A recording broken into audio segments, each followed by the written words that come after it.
following program is brought to you in living color on NBC.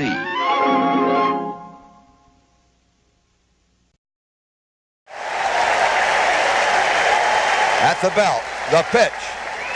Has the plate, knee high, a strike call,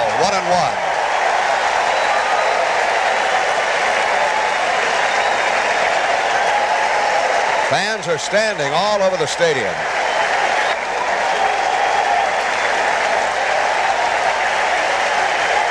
At the belt, the pitch. Breaking ball, swung on and missed. Strike two, a ball and 2 strikes.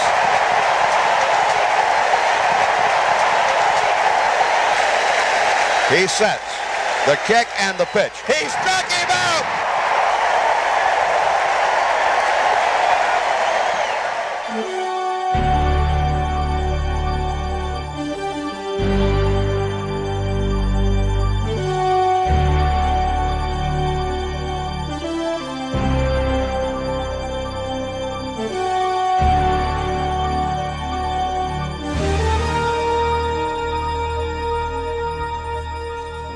He played baseball hardcore. He brought it every game. So that showed up on the field. But the other part that showed up on the field was his respect for the game and his love for the people he played with and against. He was out to beat you, but he was doing it with love. That's as best as I can put it. I mean, he was one of the first guys at the field every week. You know, he's just really into it. Just a gamer. That's the best word for him. He was a gamer, and even when he was ill, you know, we knew he was ill, and some of the other teammates, you know, I mean, other teams would say, "Is John okay?" and everything. They see him battling, playing hard, but yet, you know, everybody knew he was ill and struggling. But he didn't let it affect it. No excuses. That's the biggest thing I remember about John. That. You know, when he was playing in this past season, he had made no excuses, and he just took responsibility if he had a bad game, and he didn't have many. So I did check the stats last night, and I do recall on July 28th, I was checking the stats, and in his last game against the Fog, he got a base hit in his final at bat. So John went down swinging for sure. Playing with John, one word to describe John: tenacious. He lets you know when you made a mistake. And because he wasn't the manager, he could let the manager have it too. If you did anything, if the ball was anywhere near you, it should be an out. And if not, John lets you know about it, you know. And you know, I played a long time, and I've never played with a guy like that. Never. Well, you know, John, I don't have quite the relationship in length as I did, as Chris and Joe did, but John was one of the guys that actually welcomed me back into baseball. And with his fiery spirit, I was very intimidated. In fact, so much so that I may have bobbled a few balls because I was worried about what number 7 was going to do to me when I got back to the dugout. But no, John was he was a very giving person on the field and off the field. And his competitive spirit is going to live on with this team and anybody who's been touched by him. I started playing baseball for the first time 5 years ago, for the first time in like 30 years. And you know, it was interesting because John came up to me after like the second game, where I'd struck out I think about 6 times and couldn't field the ball, and he said, "You got butterflies?" And I was like, "Yeah, I got butterflies." And he said, "You know what? In time they'll go away, don't worry about it." And from that moment on, John was always nurturing me and talking to me, and at some point in time I confided in him I was having some very personal problems in my life. And at that point in time, John really stepped up and talked to me about life and, you know, how things progress through life and challenges we have. And we became very, very close friends. For the short time we knew each other, the 5-year period, we became very close friends. And he said to me one time, he said, you know, a lot of people play baseball because they love the game, a lot of people play baseball because they're passionate about the game. He said, but a lot of people play baseball to survive. And I thought about that for a minute, and I didn't know what he was talking about. And it took a couple of years before it really made sense to me in the situation that I was currently in.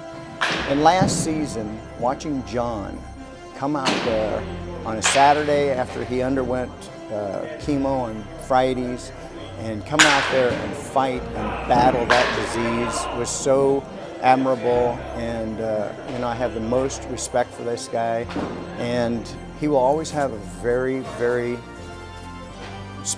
warm spot in my heart, and I will cherish him forever. I love John. It was just his personality to push himself, to do the best that he could be under any circumstance.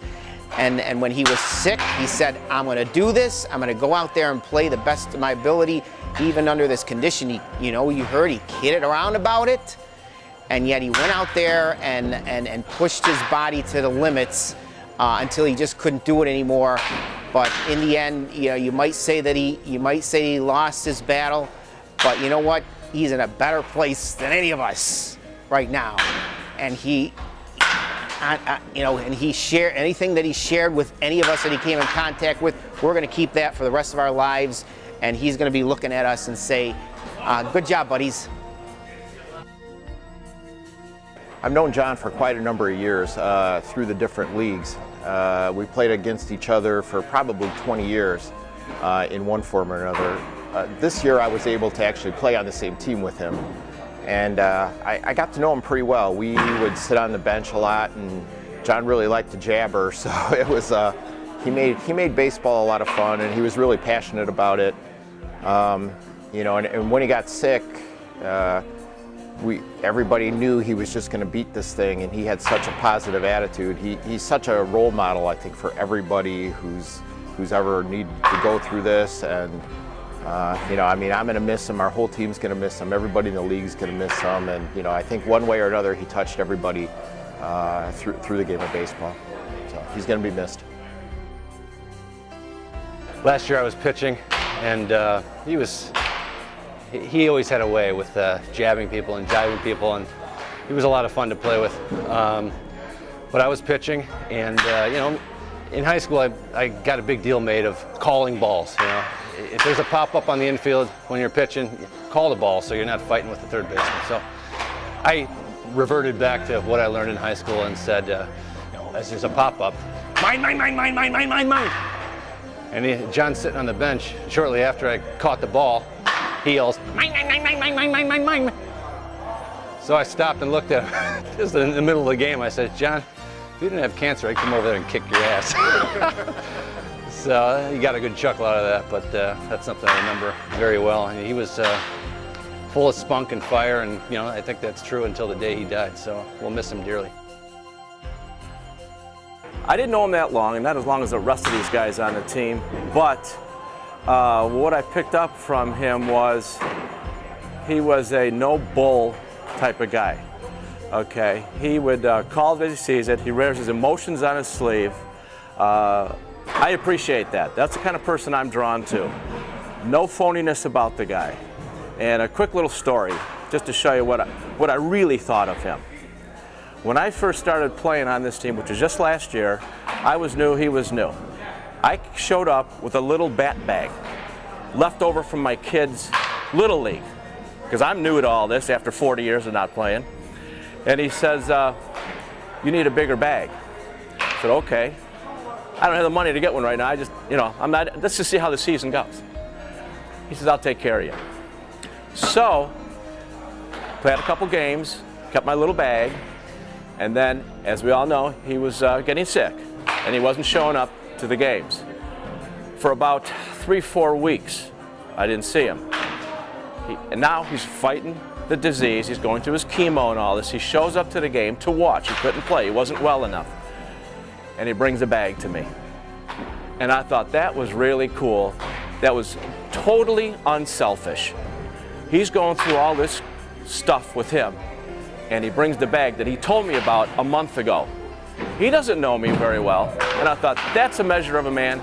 That's the kind of guy I like. That's the kind of guy I like to hang around with. And there's never going to be another one like him. And I just decided last night, we had a party last night for the team.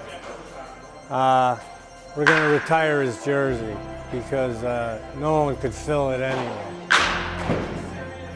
So number 7 is now officially retired in the organization. So I'm going to miss him.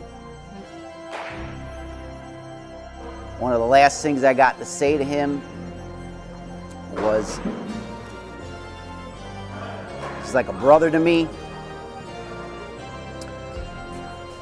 And I told him, Johnny, I'll catch you on the other side.